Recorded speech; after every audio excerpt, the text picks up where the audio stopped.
Doctor Tasnim জারার পর এবার দল ছাড়ার ঘোষণা দিলেন জাতীয় নাগরিক পার্টি এনসিপির যুগ্ম আহ্বায়ক ডাক্তার তাজনুভা জাবিন। দল ছেড়ে দেওয়া ছাড়া তার কাছে আর কোনো অপশন নেই বলে জানিয়েছেন তিনি। রোববার দুপুরে এক ফেসবুক পোস্টে তিনি একথা জানান। ফেসবুক পোস্টে তিনি লেখেন, আপনারা অনেকে ভাবছেন হয়তো জামাতের সাথে জোটে ঐতিহাসিক কারণ বা নারী বিষয়ের কারণে আমার আপত্তি।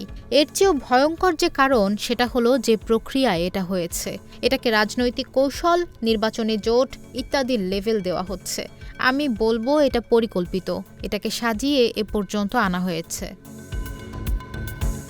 এটা আদর্শের চেয়েও অনেক বড়, সেটা হলো বিশ্বাস। মাত্র কিছুদিন আগে সমারোহে সারা দেশ থেকে মনোনয়ন সংগ্রহের ডাক দিয়ে ১২৫ জনকে মনোনয়ন দিয়ে ৩০ জনের জন্য সিট সমঝোতা করে বাকিদের নির্বাচন করতে দেওয়া হবে না, এই সিদ্ধান্তে সিলমোহর বসানো হয়েছে। বিষয়টা ঠেলতে ঠেলতে একদম শেষ অবধি এনেছে, যাতে কেউ স্বতন্ত্র নির্বাচনও করতে না পারে।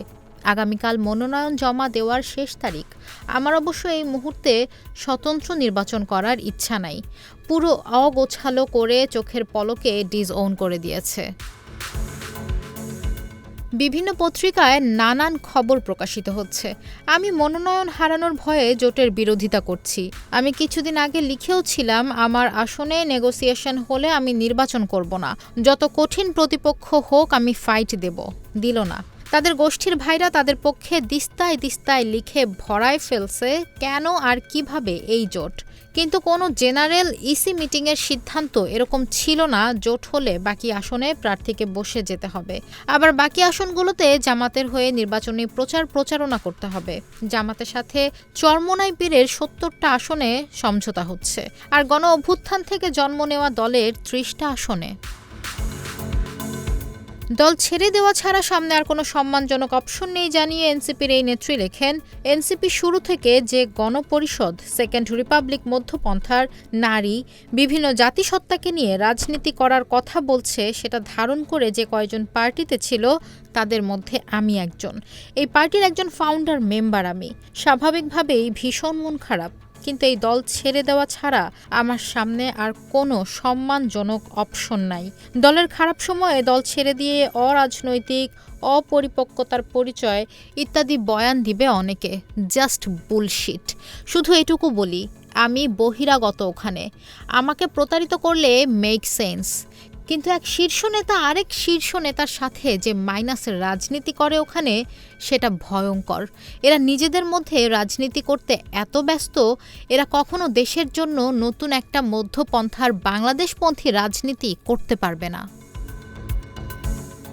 সবাই খুব বলছেন কালকে থেকে রাজনীতি লম্বা, অনেক দূর যেতে হয়। একদম ঠিক, কিন্তু সেই নীতি এনসিপির নিজেরই নাই।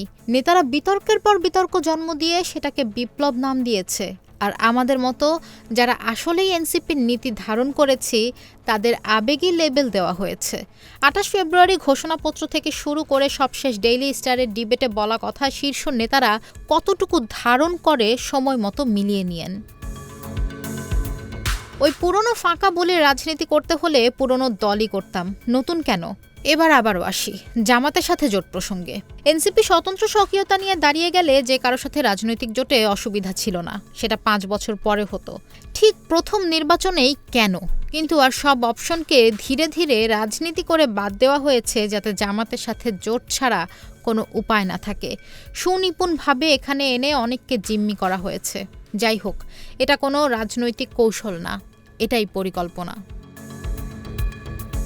এই লেখার পরে আমার ওপর অনেক আক্রমণ আসবে, আমার অনেক ব্যর্থতার ঢালি সাজানো হবে, চরিত্র হননের চেষ্টা হবে, কিন্তু নিজের কাছে নিশ্চিত আমি এদের সাথে রাজনীতি করতে এসেছিলাম, এদের বিরুদ্ধে না।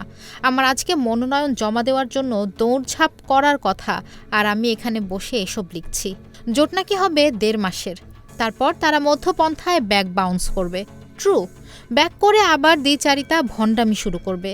যে জবাবদিহিতার কথা বলে এরা মুখে ফেনা তুলে, সেটা নিজেদের কেউ করলে তাকেই মাইনাস করে। আমি আগে রাজনীতি করি নাই ঠিক, কিন্তু এরা কে আগে জাতীয় রাজনীতি করেছে? আমি নিজে বের হয়ে দলের বদনাম করেছি বলতে পারেন। বিষয়টা আমারও ভালো লাগছে না। কিন্তু সেটার থেকে আমার কাছে বেশি জরুরি মানুষ যে এনসিপির দিকে তাকিয়ে আছে, এনসিপিকে এটা সেটা ভেবে। এনসিপি ওটা না। এনসিপিকে আমরা যারা ওটা করতে চেয়েছি তাদেরকে ট্যাগিং করা হয়েছে নানাভাবে। আমরা যারা আপ্রাণ চেষ্টা করেছি তারা একে একে ছাড়ছি, যাতে এই এনার্জিটা গঠনে ব্যয় হয়, এই চেষ্টাটা প্রোডাক্টিভভাবে করতে পারি। এখন কলুর বলদ খাটছি। নিজেরও ভালো লাগছে না এভাবে ছেড়ে যেতে, কিন্তু যারা এই দেশ, এই সংসদই চায় নাই, তাদের সমঝোতায় একদম শুরুতেই এমপি হতে চাওয়া, বা যারা এদের কল্যাণে এমপি হওয়ার জন্য হাওয়াইত্তার মতো করেছে, তাদের নেতৃত্ব মানা আমার পক্ষে ঠিক গণ অভ্যুত্থানের পরের বছর অসম্ভব। এই জিনিস হজম করে মরতেও পারবো না আমি। আমার নেতা হবে মাজাওয়ালা, জুলাই রাজনীতির ধারক, কিন্তু পুরো জুলাইকে নিয়ে রাজনৈতিক কৌশলের নাম করে তুলে দিচ্ছে জামাতের হাতে। আবার নাকি বাউন্স ব্যাক করবে, হাস্যকর। বিএনপি এই জামাতের সাথে জোট করে 17 বছর ক্ষমতা থেকে দূরে ছিল, আর বিএনপির অধীনে জামাতের সাথে জোট হয়েছিল, জামাতের অধীনে না। যেখানে এনসিপিকে বলাই হয় জামাতের আরেকটা দোকান, তাহলে কেন এনসিপি আগে নিজের স্বকীয়তা, নিজের রাজনীতি প্রতিষ্ঠার চেষ্টা না করে ক্ষমতায় যাওয়ার জন্য জামাতকে বেছে নিতে মরিয়া হয়ে যাচ্ছে? 3 জন মন্ত্রী ছিল না ক্ষমতায়? পারে নাই তো। ক্ষমতার কেন্দ্রে থাকা যায় কৌশল করে, কিন্তু সংগঠন দাঁড় করাতে যোগ্যতা লাগে। আপনারা মিলাই নেবেন, যারা এনসিপি ছাড়ছি তারাই এনসিপির বলা নয়া বন্দোবস্তের রাজনীতি করেছি, কিন্তু ছাড়তে হচ্ছে আমাদের। পার্টিতে থাকা অবস্থায় কোনো শোকজ না পেয়ে সম্পূর্ণ পার্টির ইন্টিগ্রিটি মেনে যখন ছেড়ে আসতে চাই, তখন অরাজনৈতিক তকমা পড়ে।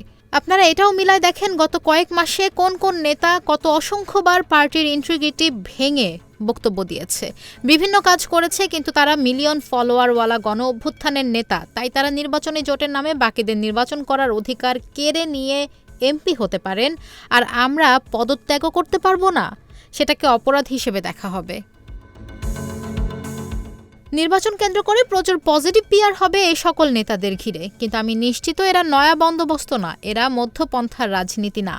আপনারা বলতে পারেন এসব আগে থেকেই জানতেন, কিন্তু এই দলে অনেকে ছিল যারা আদতেই এনসিপির রাজনীতি করছে, তাদেরকে এম্পাওয়ার্ড করা হয় না ইচ্ছাকৃতভাবে। আপনারা তাদেরই চেনেন যাদের এনসিপি চেনাতে চেয়েছে। জুলাইয়ের যে স্পিরিট, সেটা এনসিপিতে চর্চা করা হয় না, ব্যবহার করা হয়। যারা চর্চা করত তাদের নীতি কথা বলা যায় অনেক, বিপ্লব দিয়ে রাজনীতি হয় না, আবেগ দিয়ে রাজনীতি হয় না ইত্যাদি বলে থামানো হয়, যাতে তারা নিজেদের ভণ্ডামি চালিয়ে যেতে পারে। আরেকটা বিষয় দেখলাম, বিএনপি গণভোটে না ভোটকে জেতায় আনবে, তাই সেটা ঠেকানোর জন্য এই কৌশল। আমার প্রশ্ন, হ্যাঁ ভোট জেতানোর জন্য এনসিপিকে 30টা আসনে সীমিত হতে হলো?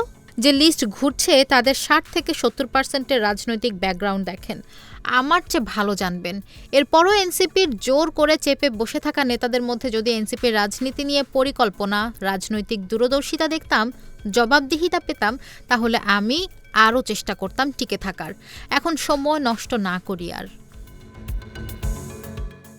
ভেবেছিলাম জোটের আনুষ্ঠানিক ঘোষণা আসার পর আমি পদত্যাগ দেব, শেষ আশায় ছিলাম, কিন্তু গতকাল সবাই নিশ্চিত করেছে এই জোটে সিল পড়েছে। আর আবারও বলি, আমার পদত্যাগের কারণ যতটা না জোট, তার চেয়ে বেশি যে প্রক্রিয়ায় জোট হয়েছে। অবিশ্বাস, অনাস্থা মূল কারণ। দল অনেক বড় হয়ে যায়, এস্টাবলিশ করতে পারলে অনেক কিছু বিবেচনা করে ছাড় দেয়া যেত, কিন্তু গঠনের শুরুটাই নাকি আগে সংসদে যেতে হবে, তারপর ওই যে কজন এমপি বের হবে তাদেরকে কেন্দ্র করে নাকি সংগঠন বড় হবে। কি একটা অবস্থা! যাই হোক, আমি আজকে পদত্যাগ করেছি এনসিপি থেকে। অত্যন্ত ভাঙা মন নিয়ে জানাচ্ছি, আমি আসন্ন জাতীয় সংসদ নির্বাচনে অংশগ্রহণ করতে পারছি না।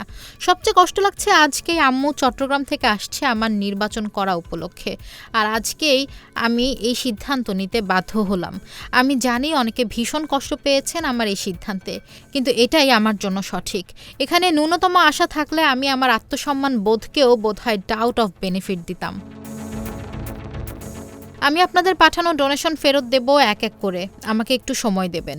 সেটার জন্য বিস্তারিত লিখে আপডেট দেব, কিভাবে ধীরে ধীরে ফেরত দেব, প্রত্যেকটা পয়সা ফেরত দেব। আপনাদের সমর্থন, আপনাদের ভালোবাসার জন্য আমি কৃতজ্ঞ। শেষ কথা বলি, আমি আগে কখনো রাজনীতি করি নাই। জুলাইয়ে আমার রাজপথে নামা, পরিবর্তনের লক্ষ্যে নতুন কিছুর জন্য। আমি মারা যাওয়ার আগ পর্যন্ত সেই চেষ্টা করতে থাকব। আমার আওয়াজ দেশের গণতান্ত্রিক পরিবর্তনের জন্য কাজ আরও জোরালোভাবে জারি থাকবে। মধ্যপন্থার বাংলাদেশপন্থী নয়া বন্দোবস্তের রাজনীতির জায়গাটা খালিই পড়ে থাকলো। আমি ওই জায়গা পূরণ করার চেষ্টায় থাকব। সময় বলে দিবে বাকিটা।